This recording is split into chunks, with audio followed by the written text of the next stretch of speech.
This episode of the Edify Studios podcast is brought to you by Panda Windows and Doors.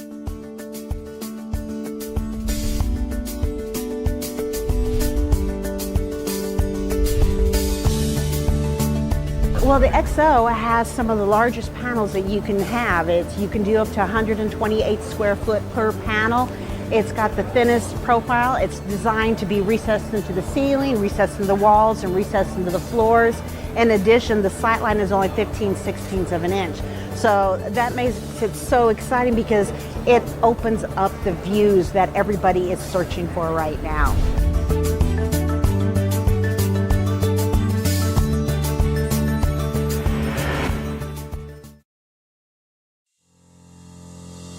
Welcome to the Edify Studios podcast, discussing the shift of architectural concepts into actual solutions, disrupting the current status quo, and having a blast the whole time. Here are your hosts, Brad Glauser and Brad Walker.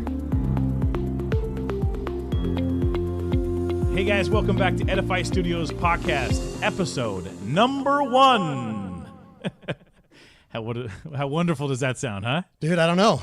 I'm sure it's great though, right? It's got to be incredible. If we did it, it's got to be incredible. Right. I think that's a rule. It's a law, right? Welcome back. Yeah, man. Welcome back. Thanks so much for joining us for the intro episode.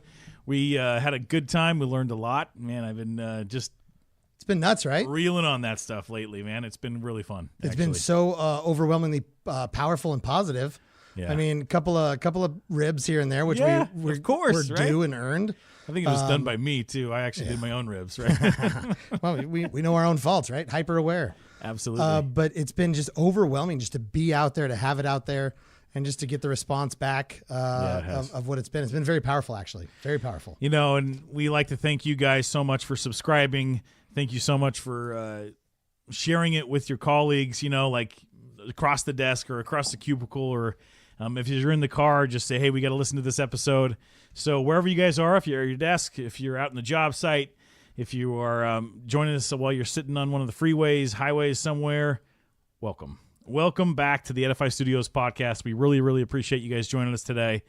We figure we have some pretty good content of where we're going to be going and driving today. Speaking of content, real quickly, social medias. Don't forget to check us out at Edify_Studios on Instagram and at Edify_BDub on Instagram. Check us out. Follow us. Check those things out. We got a lot of stuff rolling through that as well. Yeah, we're going to have a lot of content that's just going to be isolated out of some of the meetings that we get in and out of every day. We'll make sure we'll just put some of those lessons learned back into it, quotes. We really have a lot of motivational stuff that we like to, I don't know, just keep as our fuel every single day, man. I mean, a lot of sexy project shots. Absolutely.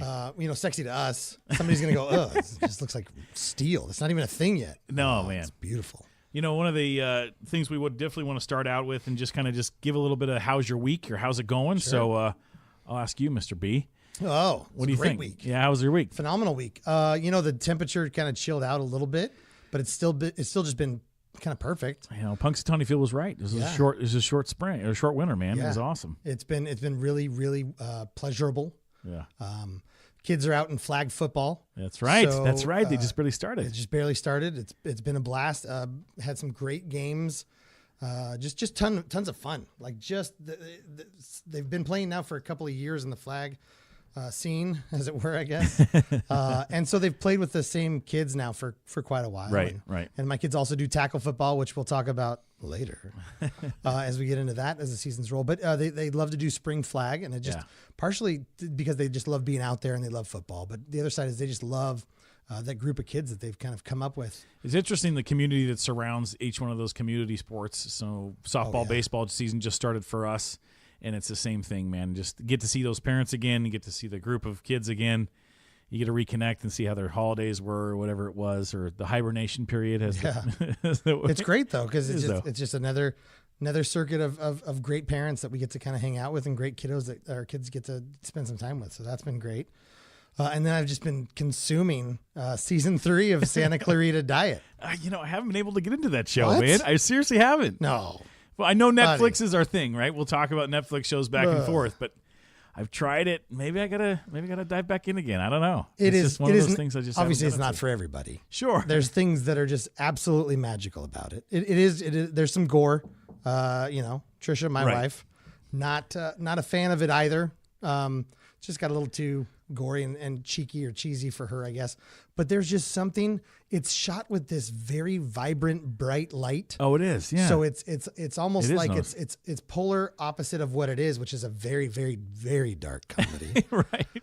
And then the character that Timothy Oliphant plays, I love that guy though. I seriously He's like incredible. Oh. those two characters on that. Oh man. But he loved him. is he owns that show. He does. I defy anybody out there to tell me that he's not the guy. He's got like the I don't know, man. He's just I haven't seen a lot of actors like him. He's great. He's man. very versatile, but he's just incredibly talented. But the way that he turns this into this weird satirical comedy with the super dark tones, he pulls it off magically. You know, he reminds me of I'm going to think about it. He reminds me of like a Robert Redford, someone that just I can see commands that like attention on screen, but so cool, calm, collected that like you are listening to exactly the words that he's going to say. Yes.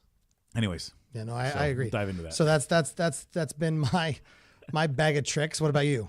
You know, like I said, spring sports is on us. So softball, baseball are right in the thick of stuff.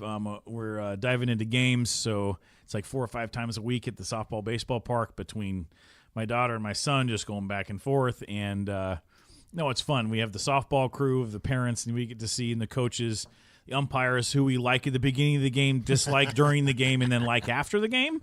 Right. And actually, sometimes I'm one of those umpires, so I get it. You have to kind of step into those really? roles. Oh yeah. I've Not to cut you off, I've but I already volunteered did. for that. I already did. Yeah, you did. One of our groups of friends, the one dad is the coach of the team, and one dad's an umpire. Okay. And I've always wondered how that dynamic works. Like it's a love-hate actually all right. relationship, but it seems like it's much more civil than in some other sports some of the time. Well, in volunteer leagues like these are, I think it's so funny. You get the parent like little signs on the fence is like, you're not the Mariners. This is a volunteer sport. If you actually have something to say, be a volunteer first before you actually say it. So anyways, it's fun. This is our 7th year doing it. And it's good. Good to be back in the spring sports for sure. And then number 2, man, so I'm actually I'm testing out a Ethiopian coffee that I've actually So so I roast my own coffee on the weekends. Right. All right. No. I make fun because I'm not a coffee drinker, but Yeah, he's you the don't guy, roast coffee. You obsess. Come on. Well, listen, this guy actually lives in the Pacific Northwest, okay? And Seattle's known for its coffee. That's what it is, right? When I first moved here, our landlord said, "Look, welcome to Seattle. You got to like 2 things, coffee and teriyaki." I said, "Can I like one?" I was like, "We'll find out." I was like, "Well, okay." So I've only liked one of those 2 things. No, but I've whole span. I've gone through like the migration of like I like that coffee shop, or I like this type of Starbucks coffee, and then just through the evolution of the Seattle experience, I started roasting my own coffee a couple years ago. Actually, it's been about a year and a half, and this past weekend, you get really nerdy about it. You get into like, now, okay, what farm is it from? Okay, is it actually in season, or is it actually just on special, so they got rid of it? But then now it's kind of turned a different corner for me. So it's like the different, okay, if I'm roasting a half a pound now versus a pound, it's a different temperature along the way. So you have a different temperature cycle inside of it. Anyway, I could go on about coffee. But that's crazy. I mean, that's great. It's No, great it is. because It's fun. It's a lot of fun. It's a fun hobby, it sounds like, and it's a hobby that you can share with probably a lot of people. The general public, just not my business partner. Nope. And that's okay, because more for you. So if you guys want to More talk for about you. coffee, be sure to like and share this video with your next coffee lover. And, maybe put in the comments below what coffee is one of your favorites. It's not, and it can't be just a medium roast or a dark roast, okay? Folgers. Come on. No, like give me a little bit of something, right? Give me, is it a French press? How do you like it brewed? Yeah. Or, like something like that, right? But No. anyway, so that's Senka. Is Senka still a thing? not really. Isn't that from Mad Men or something? Yeah, Matt. Anyway, so enjoying a little Ethiopian brew today, man. So anyways, good day. Let's dive into it, my man. Let's do Yeah. it. Absolutely. So big topic. We're going to sort of chunk into a couple Absolutely, digestible episodes, but looking at 50,000 feet, we're talking about design assist, right? Yeah, design assist, man. What a huge topic to actually really kind of just take on as the elephant in the room that actually everybody, I think you have to have special glasses to see the elephant, by the way. Yeah. And it's, But not sense it. But you not can sense it. Yeah, you can sense it. No, it's an interesting topic to kind of go into and kind of refer back to our website. And one of the core tenets that we actually that we believe in Edify Studios is well, there's three actually. It's preparation, collaboration, and consistency of process. And we believe that those three tenets, when they are present within a project and when they are present within your overall success story, is that is a filter that we can actually bring to you guys as we use these topics. So as we talk about design assist today, we're going to dive into the preparation aspect for it. And underneath preparation inside our website, you'll see that it goes through with four things. It goes through process, people, product, and project scope. Right. And not to even those inside design assist are fairly large bites.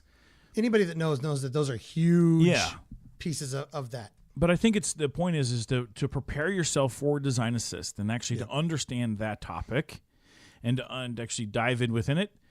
The one thing that you've gravitated towards is more of the people side. For sure. And I think stepping a half a step back. Yeah. I'm going to assume that most anybody who's still listening to this understands what the design assist Hopefully process you're still is. Absolutely. So anybody that is still listening and doesn't know what the design assist process is, that's the early part of the construction process where a few of the trades will get early involvement because their scope or their piece of the work is a little bit more customized or a little bit more isolated to be design heavy. Correct. So this is the early part before even systems are selected in some instances, or before the overall scope is defined. This is trying to take that rendering and figure out how do we make it constructible and so forth. Well, and there's been so much discussion about what design assist actually is and what it can be for every single project. So very early involvement, pre-construction, free construction topics. Construction. So I think those things actually start to arise. Like, what is design assist? It's pre-construction. What is pre-construction? Oh, it's free construction. Right. But no, there's actually a lot of It's a fun play on words that actually is a true reality of the industry. It's true, yeah. And so design assist involves making sure that you're actually bringing the value that would traditionally be found in like an RFI or a change order or a CCD or an ASI, those areas of where design is actually evolving inside the project that you are only going to discover as you go down that road, is actually taking that value and actually bringing it early on into the design process. Right. And finding out like how those systems from an envelope standpoint are going to integrate, but it's also be willing to kind of raise your hand and be willing to actually take that risk up front. For sure. Are you willing to jump in and be part of that circle? And do you have the Correct. resources and capabilities to do this? And do you have the just wherewithal and the knowledge? And it's not a one size fits all for glazing subcontractors. Correct. There are various forms of the design assist process. We're talking about a little bit larger scope or a little bit larger in this particular episode, but it's not even something that every glazing subcontractor or contractor or architect want to do. Right. And I think it's a narrow focus inside the market, but I think it's becoming such a widespread topic of like, let's just do a design assist on it. And it might not fit the project for it, but it really might not. And it's a place where I think that the conversation of what is design assist and the process and people that are involved, like how do you prepare for that? Or like what are some preparations that you can do to understand for design assist or understand what design assist is? And I think the two topics that, I don't know, I'm more on the process side of things. B-Dub, you've gravitated more towards the people side of things, and I think it's important to talk about both. No, I think you're absolutely right. So I'll jump. In terms of people, I think that there are multiple formats of when people are part of the process and what those people are. Yeah. So in terms of the global scope, traditionally at the very, very top, you're gonna have representation from the developer or the owner, Yeah. from the architect, Absolutely. from the general contractor, and from the subcontractor. And that's the typical makeup of the early first meetings. Correct. Once this pre-construction or design assist award has happened, that's typically the room is filled with those humans. I call those guys first rounders. Okay. Well, it's interesting because I think as design assist has become more popular in larger buyout packages, and I say larger buyout packages in construction have traditionally been your mechanical, your plumbing, MEP, right? So your mechanical, electrical, plumbing, structural, right? Yeah. So those four have been kind of like that because they are major risks for any owner, developer, and also general contractor. You got to secure it, and it is that is traditionally more the early work. So one of the biggest influences is that those packages get bought out or kind of involved in this. There's been this mystery of building envelope, right? There's this been mystery of building envelope that's come up, but it's also now to a point where this is now being recognized as one of the largest influencers of all of the other scopes that are bought out early. For sure. How is it affecting structure? How is it affecting mechanical? How is it affecting the overall execution of those major scopes early? And so now it's discovering that design assist has been being now involved inside the building envelope packages. Right. And so traditionally, like you said, they'll buy out the MEP first. Correct. And they'll just have that set up. And I'm sure that's cool because those are large scopes in terms of what needs to happen. But I don't think it's right. And the reason I don't think it's right is because those are most primarily things that are literally off-the-shelf solutions. Yeah. These are things they can call their distributor or they've got in their facilities or, it's going to be something that is mostly off-the-shelf scenario. Okay. When you're talking about the exterior envelope, specifically in a lot of the markets that have a tremendous amount of growth right now, they're not cookie-cutter envelopes. And they're really, even if you say cookie-cutter envelope, there's no more buildings being constructed right now that aren't customized. Interesting. How do you mean? So what I mean by that is that no matter what, there's always going to be a shape or a thermal break or a fin attachment or something. They don't want to see this little clip or they don't want to see that little fin. So there's always going to be a customization of the system. There's always going to be a new die component. There's always going to be something that's customized. So the general chassis, right, the general frame concept is going to be pretty much the same, but how it goes together, what it's made of, what it's holding is all going to be a custom piece for almost every job that's being done out there. Interesting. Yeah. So it gets heavily involved. So when they get to the design assist process, they need to bring the glazing subcontractor in or whatever trade it happens to be. Well, the envelope package specifically is, I want to kind of dive into that is like, it's always been this like, well, let's cut it between 5 different subs or 17 different subs. It's a metal guy, it's a waterproofing guy. You have glazing subcontractors, curtain wall guys. If it's all glass portion, like a lot of these traditionally have been seen as it, but all of these packages that are inside building envelope tend to have major effects on that MEP side. So now it's becoming this tradition of like, who is that glazing subcontractor or envelope contractor that actually can take down the majority of the envelope? Yeah. Like with growing window to wall ratios, going from 30% to 40% to now 60 and 70% window to wall ratios, we're seeing that the majority of the glass that's on building is driving the entire performance. So as a result, who are those specialty contractors and who are those specialty manufacturing engineer companies that are actually becoming and actually staking claim to that? No, we're signed up for this. We'll take the risk. We got the E&O. We have those type of values that we're going to bring to it. Right. This is kind of like final frontier or the front area of what's being developed in design assist. Absolutely. No, you're absolutely right. So that brings us back to the people that are there. And so the people that are present at the initial stages are the first rounders. Correct. So traditionally, every one of those representations or representatives is going to be a very high level. So they're going to be principal architects or principals or VPs, presidents of the general contractor. Yes, they're going to be the absolute high entities of the owner's reps, and they're there to kick things off.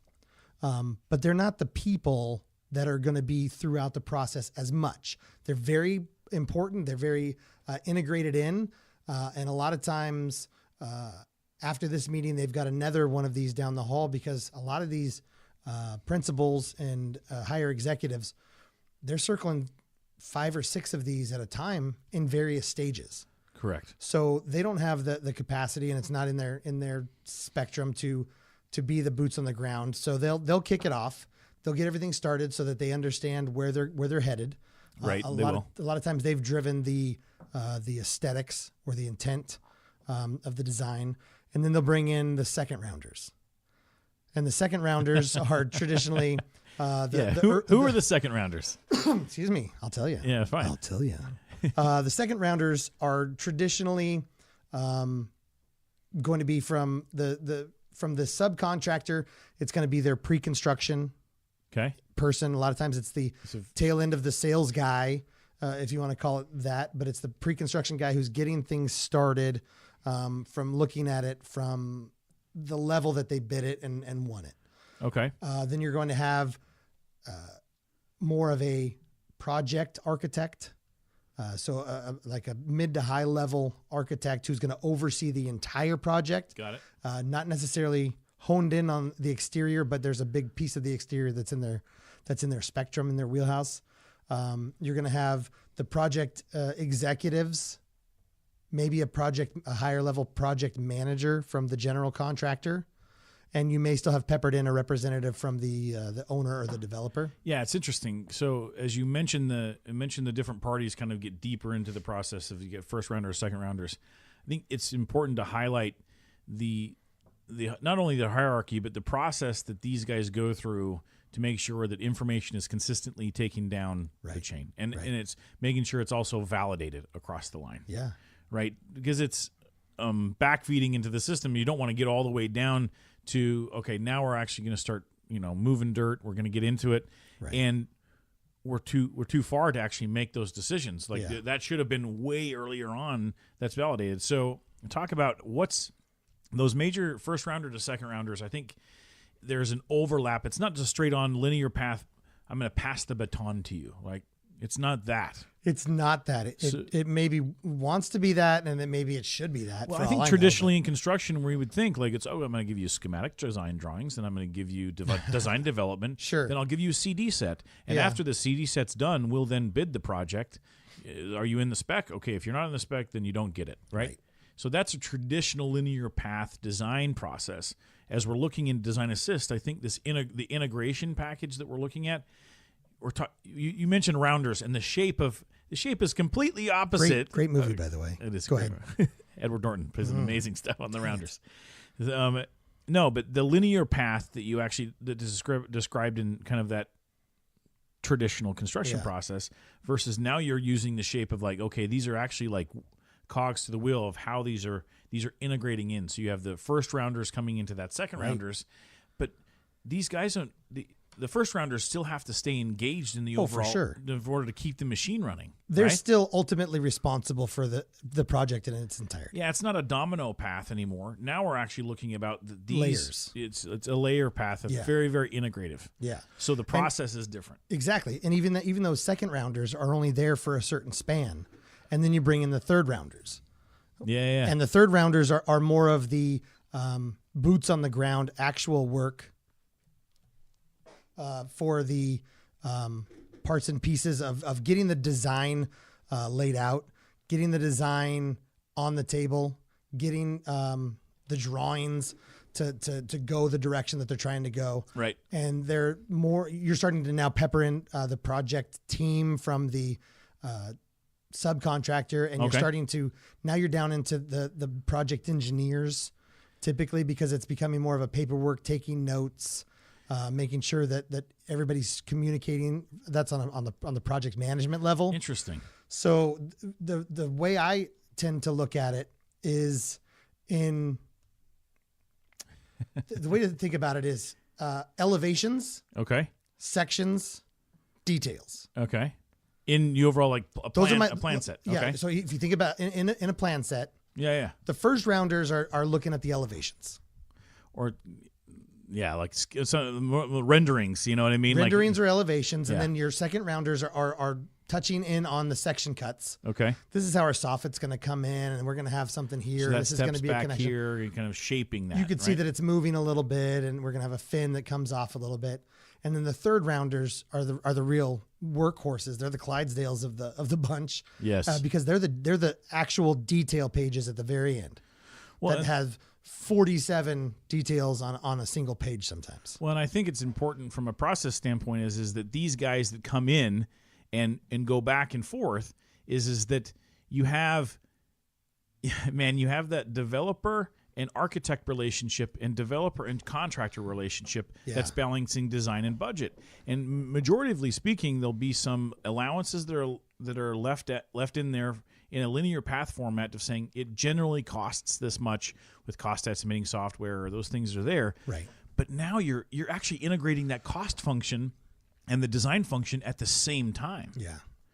So tell me about how that is iron sharpening iron, right?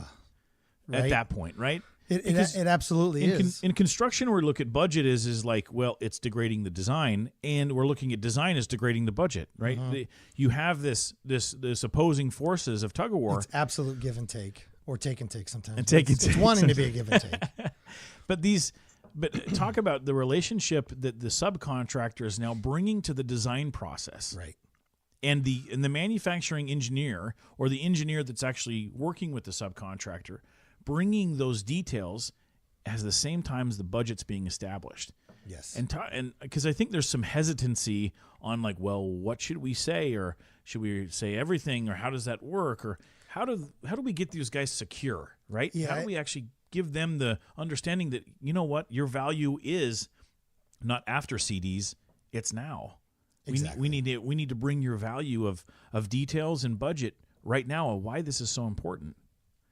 Yeah, and I think that it is, man, when you said iron sharpens iron, it caught me there for sure, because that's what it tends to feel like in the middle of that process. Sure, there's some grinding on it. And so I think that what needs to happen, or what should happen, you know, if I had to sprinkle some fairy dust into the world of pre-construction, as it were, the hardest part from the glazing subcontractor side is, well, first of all, you're never going to go into a meeting and not upset somebody. Because, I love that. Because a lot of times you're going to go in and you're going to they're going to say, we're over budget. What are we going to do? Well, do you need all the floors? It's 27 stories. Can we go 26? That'll shave some numbers down. But you know, you have to really dig into the design aesthetic potentially sometimes. And that's like, do we need these fins? Do we have to capture it here? Is that decorative element that you're looking to get there really worth the value? And so you have to tread very lightly. Interesting. But the hardest part is getting decision made. So time is a massive piece of this that we'll get into later on. Yeah. But sometimes the people that are in the meeting, because we're talking about people, the people that are in the meeting don't have the decision abilities or the actual ability to make the decision. So time continues to go. And so the clock continues to chime on. Interesting. So as long as decisions aren't being made, that bucket of money is still continuing to pour out. Regardless. Okay. And that's not just from the architect. The architect has certain decisions that they need to make.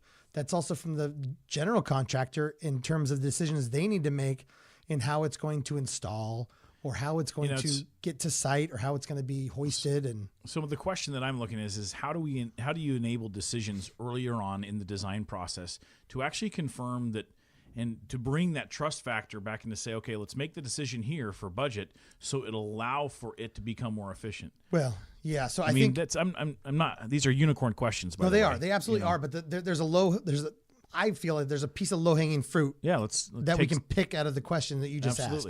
And that's start the process when it needs to start. And that's, in some jobs, they start at the exact right time.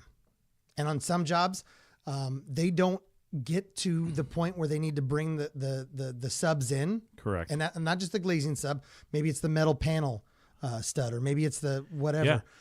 Bringing them in at the right time is a consistent wound to projects globally, because they can't make a decision. And sometimes the general contractor is, they're cuffed to a certain amount of money, or cuffed to, I can't make that decision because the owner hasn't approved for us as a contractor to make that decision. But okay, so bringing those guys in is that now we're talking about the developer, principal architect, or project architect, so the general contractor, kind of project executive, project manager that's their subcontractor lead that's in the pre-construction world. Now, it's actually bringing those guys into an empathetic role of like what other scopes are affected that aren't necessarily that are not the contractor, they're not the contract of the sub that's in the room, but how are the decisions are going to be made? Like there's this level of empathy that has to actually like kind of expand from that space. And I know it's a weird word as far as what construction is you have to be empathetic about your adjacent scopes, because the majority of contracting is kind of combative, but I think it's a place where Design Assist actually invokes the empathy of where to bring them in. And I think it's up to those team members to actually say, nope, it's time. Right. It's absolutely time for you to bring this guy in. This is go time. And that is one thing you don't typically see in a preliminary schedule. Correct. And again, that's time. We'll talk about time later. But to get that decision made, that is critical. It really is critical. And the most successful projects that I've seen and that I've been part of, they don't even bring the people in at the right time and stop there. No, they don't. They bring the right people in, and then they continue to bring the right people in. And what I mean by that is they continue to expand the collaborative side of it. So when you have a curtain wall subcontractor, he doesn't just come out and do this one piece and not, interact with other trades. Okay. There's a lot of times maybe he's got louvers within his system, and they have to figure out how is that going to work with the mechanical system. Right. And if they're going to have a special plenum box that needs to be designed and developed, and how does it attach and when does it attach? Correct. Because they don't have room to attach it once they're actually in the building. So is it something where they have to coordinate ahead of time to have the subcontractor install this plenum box supplied by the mechanical contractor offsite? Like that is just one little rabbit hole we can dive down. But they're interacting, with the metal panel, with the roof, with the soffits. Correct. There are parts and pieces all over the building that they are going to connect with. And so having that collaborative moment, getting those people in the same room, getting specifically with embeds, getting embedment figured out. That's huge. I mean, that never happens at the right time. No, it doesn't. Embedment needs to happen so early. But that's an involvement of many trades, because the subcontractor is supplying the embedment, but it's a lot of times it's either going into concrete or attaching to steel. There's welders, there's concrete guys, there's structural. We're talking a lot about the collaboration of the subcontractors, making sure that you're bringing them at the right time to bring that value forward. And I want to make sure that we're not forgetting the architect at the end of the day that's actually being the principal guy. One of the hardest jobs, right? Ever, of trying to not let go of the design, but also making sure that it doesn't get too unruly of like, oh, well, he's just now going to manage the scope. How are we reining those things in, or actually allowing that trust to kind of be communicated? So communication is what comes to my mind. Absolutely. Is how are these bid packages, the process that architect would go through to make sure that bid package is being done? What would be some suggestions you could give the architect to be like, hey, what are some of the good best practices you've seen inside to communicate those bid packages, to invoke that empathy and communication? Well, I think that it's all going to be relative and dependent on where the drawings are. Okay. Because I've seen bid packages where there are no detailed drawings, there are no sections, there are maybe floor plans and a couple of renderings and an exterior elevation. So there's a whole bunch of guesswork that has to go into that level of it. But I think that the biggest thing is understanding from the general contractor side. So the architect, needs to communicate with the general contractor and vice versa to understand where they're thinking those scopes are going to lie. Are they going to look at all of this to be within the glazing subcontractor, and we're going to put all that panel into the curtain wall system? Right. Is it going to be multiple trades, 2, 3, 4, 5?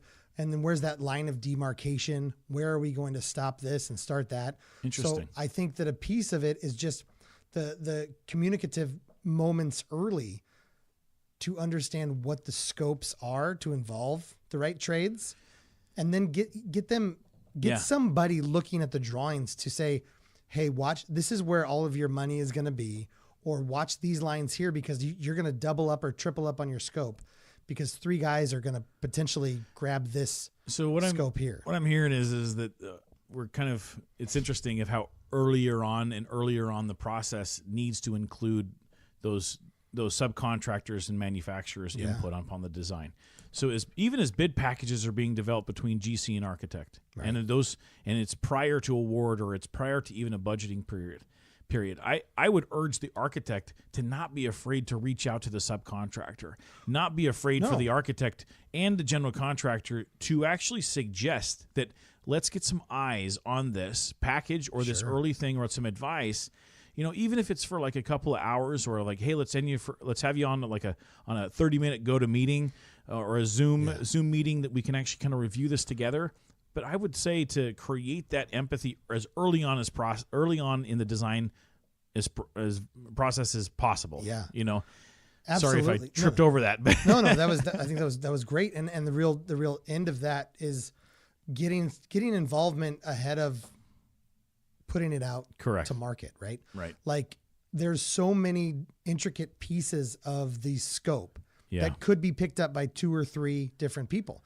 When they start to talk about parapets and backup parapet caps and copings, when they start to talk about fire safing and slab edge, smoke seals, when they start talking about insulation, whether it's continuous insulation. I mean, in the Seattle market, there's a lot more insulation that's needed. Correct. Both inside the system and then outboard of the system that's continuous. Mm-hmm. Who's doing that? Are you curtain wall guy only going to the edge of your system and not providing the continuous?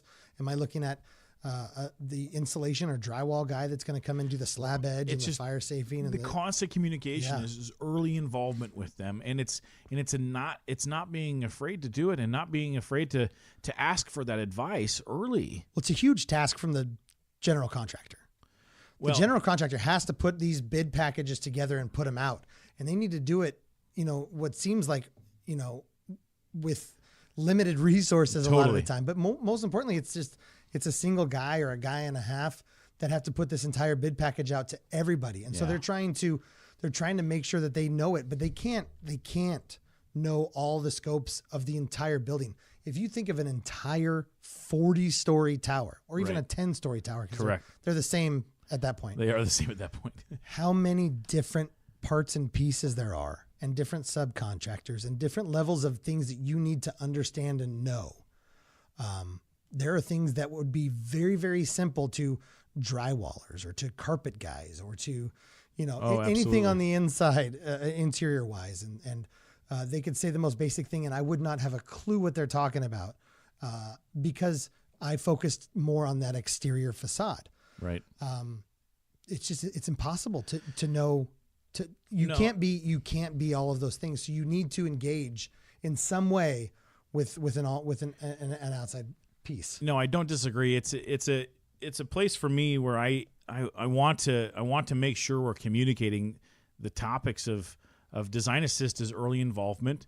But now the opposite token of what we've said, hey, architect, reach out to those guys. Now going back the opposite way, what if that architect does reach out to you, subcontractor, and it's a project that you have no idea about, or it isn't in a bid list, or it isn't in an opportunity lead thing, because it is in that early involvement stage. Right. When an architect reaches out to that subcontractor or that manufacturer or that manufacturer's rep within the area, like how's that received? I mean, I think there's the level of actually trust and the level of that it's like, okay, I'm calling to actually ask for advice. Right. Like, I think there's the level of honesty that has to be there. It's calling to be like, hey, I'm interested in involving you in a project. that maybe isn't absolutely secure right now for you, but it is a place where I need some help for this because these projects are becoming more and more rampant within our industry.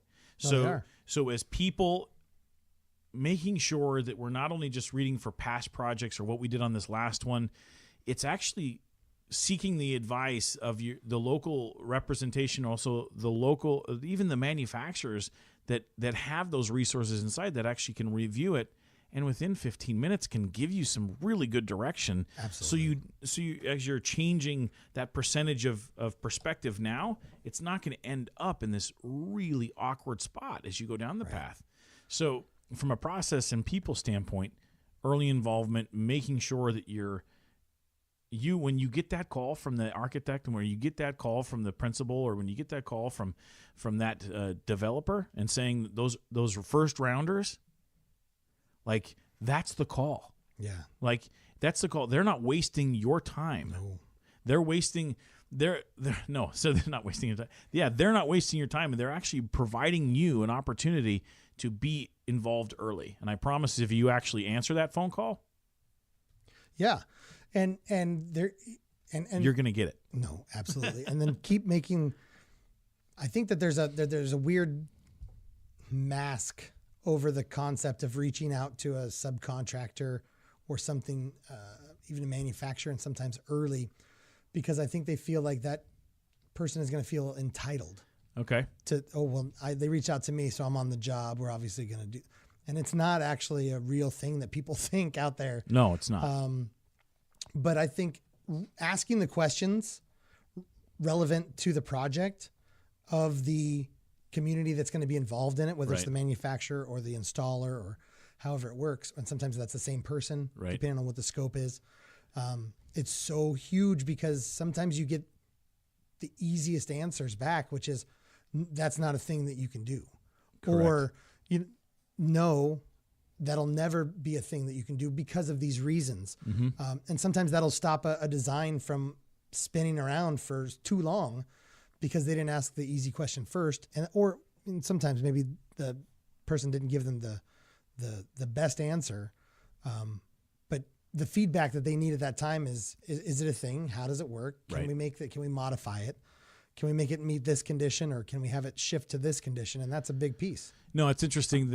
You have to make sure that you aren't attached. Yeah. Right. I think the attachment comes to actually raising the level, raising the bar for the industry in general that you actually have to give.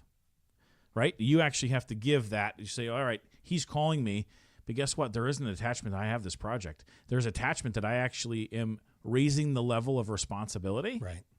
And actually giving those honest answers, not to pigeonhole that architect or general contractor and to force them into the island of one. Remember that? Remember how you're going to force them into only choosing that one thing we talked about in the intro episode? Yep. It's actually being open-minded to be like, guess what? This is the best practice. Right. Because you are the professional of your industry. Yeah. Right? So own that profession in the fact of like, this is the best practice, or you know what? I saw it be done on one project over here. You know what? I'm going to give you that guy's name. Why don't you actually reach out to him and make sure you actually get that value? Yeah. Something of that nature, I think, goes so long, like far in this place, where I think that's the stuff that creates those gray areas. It does. That are very, very, very tough to believe. It does. And in everything that we've spoken about so far in this episode has really comes back to getting the right people involved at the right time. Yeah, absolutely. And making sure that it is the right people. And not every project ends up with the right people on it somewhere along the way. And so you just have to kind of get through those moments as much as you can. Yeah. But the real deal is to start hashing details out as early as possible to understand where that project's going to go, to understand that a unitized curtain wall system on project whatever, X, Z, Y, is actually going to save money over a stick built or something else because of this, and vice versa. Understanding that you thought it would be a better as unitized, but it's really not. No. And understanding there's varying levels of that, but when you think of the people, get the people involved that understand the constructability of how it's going to go. Yeah. Because that's a huge deal. Oh, That can mean so much. Understanding that the constructability of those things can happen early on in the process, and involving those people early, I think, is the absolute takeaway in this. And as we discover Design Assist moving forward into the other topics of understanding product, understanding project scope, understanding more of like the defined process of some of those things, that this people aspect is that gray area that doesn't actually have those written laws, right? Right. It doesn't have those things that are, well, this is what it says in the first, and this is what it says in the second, and this says in the third. Like I that's why I talk about being empathetic, or actually reaching out to that industry professional, reaching out to, you make a great point about making sure the guy that actually understands the constructability of it can bring that value early. So I don't know. I think it's a huge aspect of this gray area of Design Assist. So I don't know. We want to bring it to light, and making sure that hopefully it brings a value to you guys at the end of the day. That's the overall deal. For us, it's easy because we work with each rounder, right? Yeah, we do. For us, it's an easy part of this, but it's the pieces that are in the middle that don't get either some first round action or some third round action, or vice versa. That's a tougher situation, but for us, it's a little easier of a ship to sail. No, for sure. So from a takeaway standpoint, you guys, we want to make sure that we also love to kind of hear some of your comments about how you guys have been involved within Design Assist projects, what type of people have helped you learn about Design Assist, and just some of the tips and tricks in relationship and networking building inside those Design Assist walls. You know what I mean? It's a place for me that I want to make sure that we hear that feedback, because I think that it's such an evolving topic. It is, and obviously we speak in generalities to a certain degree. Every project is different and everything's slightly different, but I'd be curious to know, from my standpoint, my vantage, when I think of these as first rounders, second rounders, so on, I'd be curious to know if that's something everyone else sees as their projects progress. Interesting. And if they see it in the same light,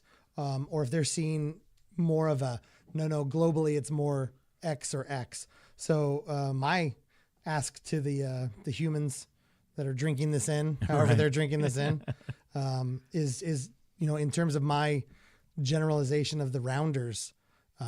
But it's still a great movie. No, it's a great movie. KGB. Oh, John Malkovich. Are you kidding me? Right? Splish the pot. Love that. Such a good movie. Such a great movie, man. People.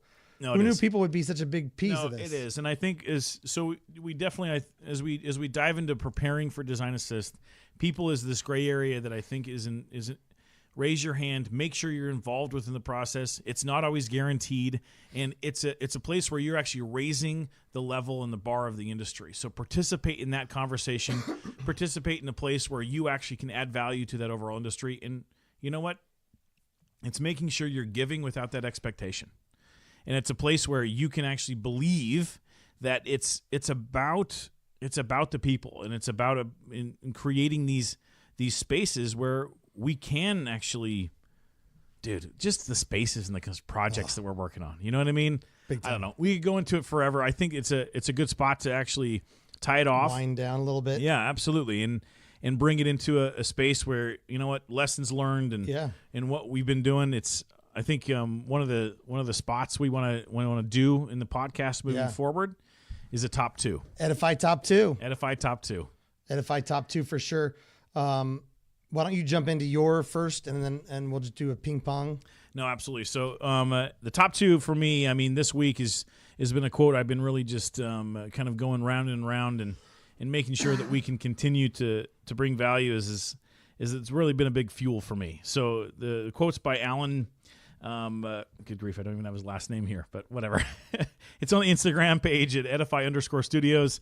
You guys can go see that. But it says, sometimes the people that no one imagines anything of are the people that actually do what no one can be imagined. Alan Turing.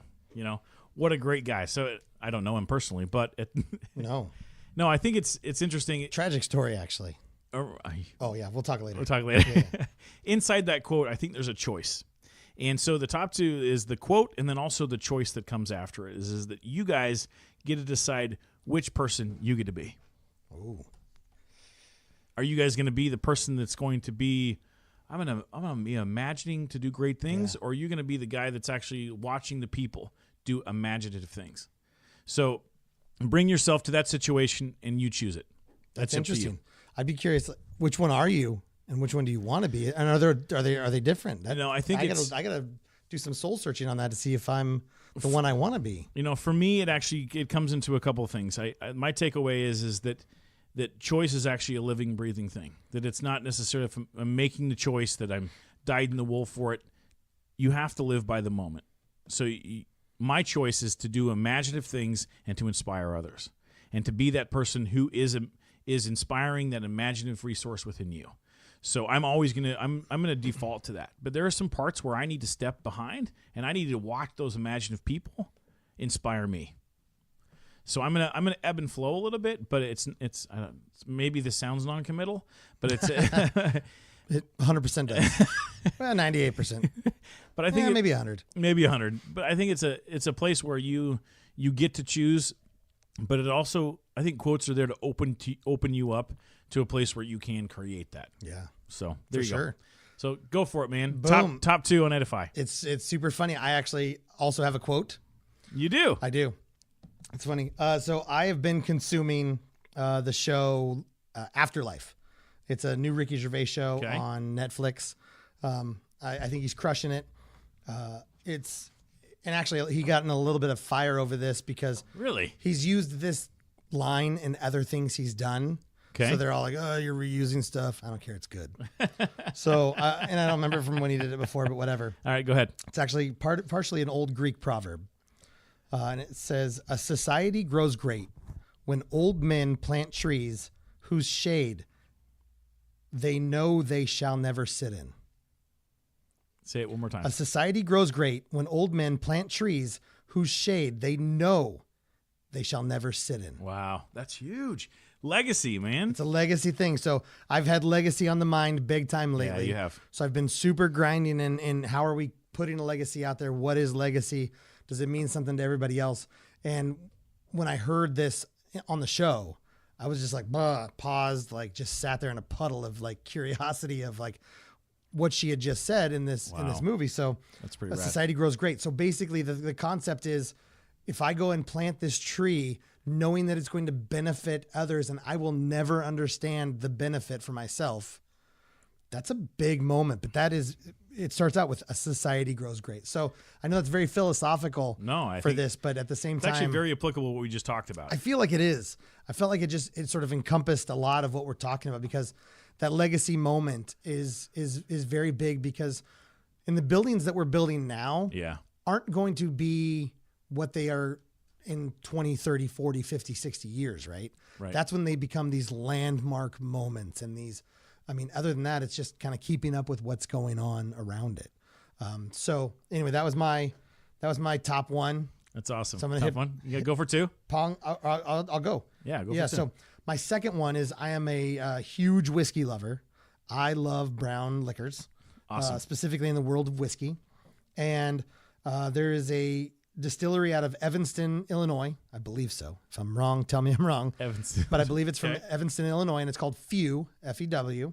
And I've had their bourbon many a time, and I've always enjoyed it. And I just recently, this week, had an opportunity to try their rye.